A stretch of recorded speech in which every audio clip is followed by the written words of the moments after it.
Baik, kalau di bab sebelumnya tadi kita sudah membahas tentang pemilihan jurnal, kemudian di bab berikut ini kita akan belajar bagaimana strategi mengirimkan naskah pada jurnal tujuan seperti itu. Berikut merupakan contoh dari tampilan jurnal Hayati yang mungkin merupakan salah satu tujuan dari hasil riset bidang biologi. Nah, kalau kita lihat di sini di website tersebut kita bisa melihat beberapa informasi ya dari tampilan laman utama dari website jurnal ini. Jadi kita bisa lihat kode ISSN-nya di sini, kemudian secara singkat mengenai scope, fokus dan scope dari jurnal Hayati, kemudian history dari jurnal tersebut, dan seperti kebanyakan jurnal lainnya di sini ada current issue dari jurnal tersebut tahun 2024 yang menandakan bahwa jurnal ini masih aktif dan terus menerbitkan naskah. Ini penting ya, karena jangan sampai kita submit ke jurnal yang current isunya itu 2018 atau 2020 seperti itu. Nah, kemudian di bagian menu utama kita bisa lihat di sini ada about mengenai jurnal, fokus dan scope, kontak, current issue, arsip, kemudian publication ethic, editor, submission, register dan seterusnya. Nah, di bagian sebelah kanan ini juga kita bisa temukan beberapa fitur mulai dari about the journal, kemudian indeksasi, bisa lihat di sini, kemudian sampai ke nanti biaya publikasi. Nah, untuk biaya publikasi kita bisa temukan di bagian author guidelines atau biasanya di bagian announcement, atau terkadang juga dituliskan fee di sebelah kanan di beberapa jurnal. Nah, di sini Anda bisa lihat indexing dari Hayati ada banyak ya. Kita bisa cek satu persatu untuk memastikan apakah Hayati ini terindeks secara global seperti itu. Kemudian di sini ada info mengenai publishernya, kunjungan dari reader kepada jurnal ini dan seterusnya seperti itu. Nah, kita coba lihat di bagian about the journal. Jadi di sini fokus utama kita adalah melihat apa fokus dan scope dari jurnal Hayati. Apakah fokus dan scope-nya sama dengan naskah yang kita buat? Apabila naskah yang kita buat tidak sama dengan fokus dan scope yang bisa diakomodir oleh jurnal Hayati, sebaiknya tidak memasukkan jurnal ke sini karena pasti akan ditolak seperti itu. Kemudian juga di sini kita bisa melihat proses peer review yang diterapkan. Jadi di sini ada double blind ya. Seperti di bab sebelumnya kita sudah jelaskan ada 3 tipe ya, ada single blind, double blind, dan open review. Double blind ini artinya antara author dan reviewer saling tidak tahu naskah saya dikoreksi atau direview oleh siapa, dan reviewer tidak tahu saya mengoreksi naskah siapa, seperti itu. Jadi komunikasi melewati editor. Nah, di sini juga ada informasi mengenai berapa kali penerbitan dari jurnal Hayati per tahun. Di sini kita lihat ada 6 kali ya, jadi cukup banyak seperti itu. Kemudian ini juga penting, open access policy, jadi reader tidak diminta biaya untuk membaca atau mengunduh naskah yang diterbitkan oleh Hayati seperti itu. Kemudian untuk publication ethic mungkin ini standar ya dengan jurnal-jurnal yang lain, jadi Anda bisa baca kemudian cek seperti itu. Kemudian sekarang kita coba berlanjut ke kontak. Kontaknya adalah biasanya editor, chief editor, dan support kontak. Jadi apabila Anda memiliki pertanyaan terkait dengan submission atau revisi atau hal-hal lainnya atau biaya seperti itu, Anda bisa kontak di bagian yang tertera di jurnal seperti itu. Kemudian current issue, jadi ini isu terakhir atau terbitan terakhir dari jurnal Hayati ini 2024 ya, Juli. Jadi kita bisa lihat ada banyak jurnal yang diterbitkan dan Anda bisa cermati apakah terbitannya ini dari satu atau beberapa negara seperti itu. Jadi kalau kita lihat ini dari beberapa negara ya, seperti seperti itu, yang menandakan artinya jurnal ini terindeks secara global seperti itu. Kemudian di arsip ini adalah rangkuman dari keseluruhan terbitan dari beberapa tahun ke belakang seperti itu. Jadi kita bisa lihat bahwa jurnal ini itu rutin menerbitkan edisinya seperti itu.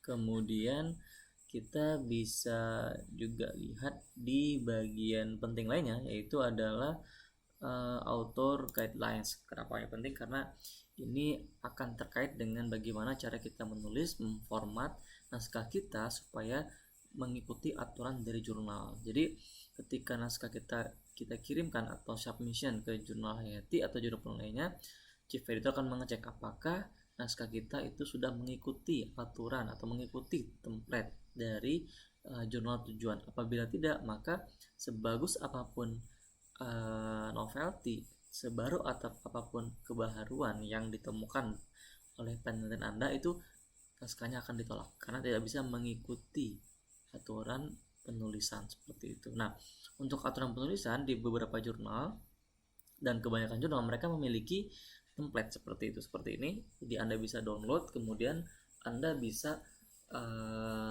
gunakan template itu untuk memulai menulis seperti itu. Atau jika Anda sudah mulai memiliki draft, Anda bisa pindahkan seperti itu. Kemudian juga di bagian bawah ini juga ada penjelasan sebenarnya mengenai aturan-aturan seperti itu.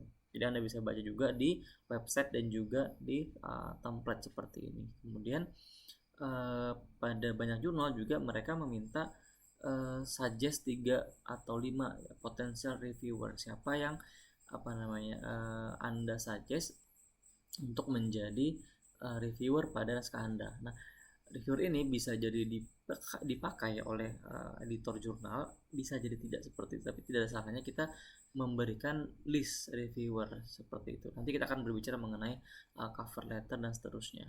Jadi Anda bisa lihat di sini mengenai panduan penulisan, mulai dari judul, kemudian berapa banyak kata, berapa kalimat, kemudian ukuran hurufnya apa, besarnya berapa, kemudian bagaimana cara menulis abstrak dan seterusnya, tanda titik, tanda koma dan seterusnya. Artinya kita harus mengikuti semua aturan yang dibuat oleh jurnal untuk bisa paling tidak melewati screening pertama dari proses editorial. Karena jika sudah melewati screening pertama, kemungkinan naskah kita akan dikirimkan ke section editor, kemudian ke reviewer seperti itu. Nah, Anda juga perlu memahami proses editorial sebuah jurnal pada bab sebelumnya. Oke, silakan dibaca. Nah, kemudian jika Anda sudah memiliki naskah yang sesuai dengan template yang disediakan oleh jurnal, maka berikutnya kita akan melakukan pengiriman atau submission seperti itu.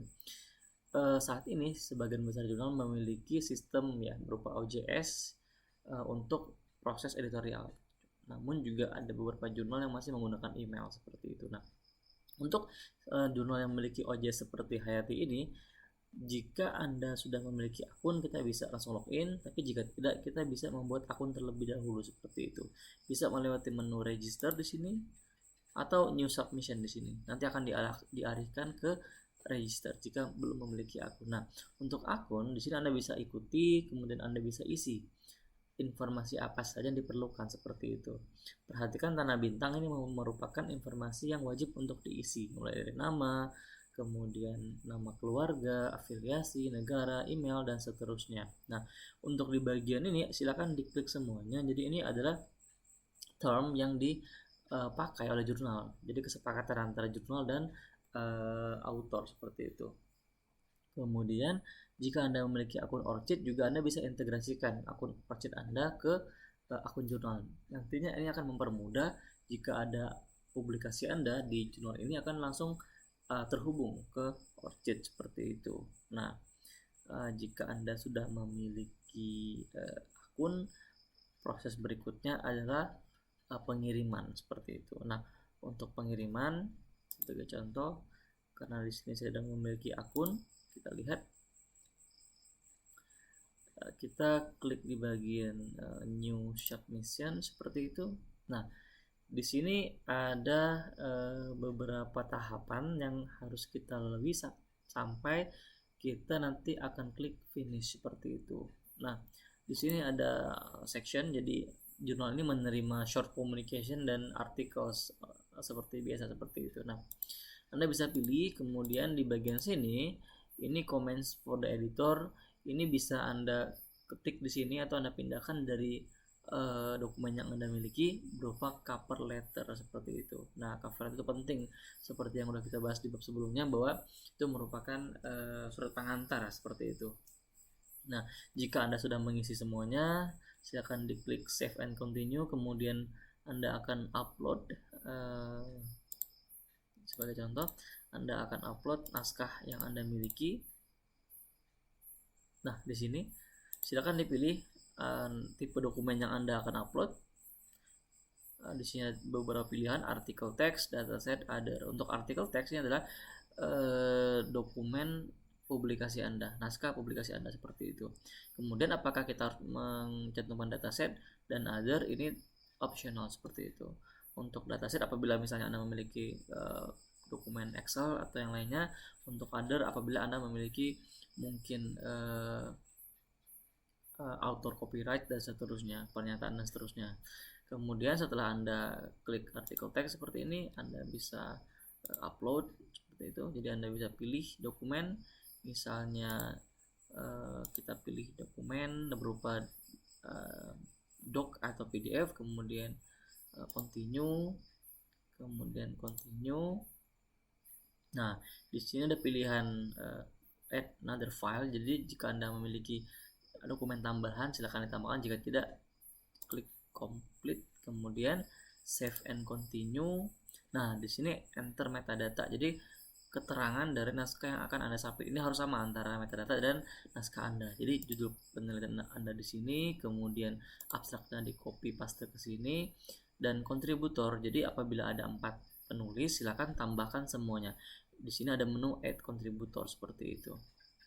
Nah, anggaplah kita sudah mengisi ini semua, silakan Anda klik save and continue.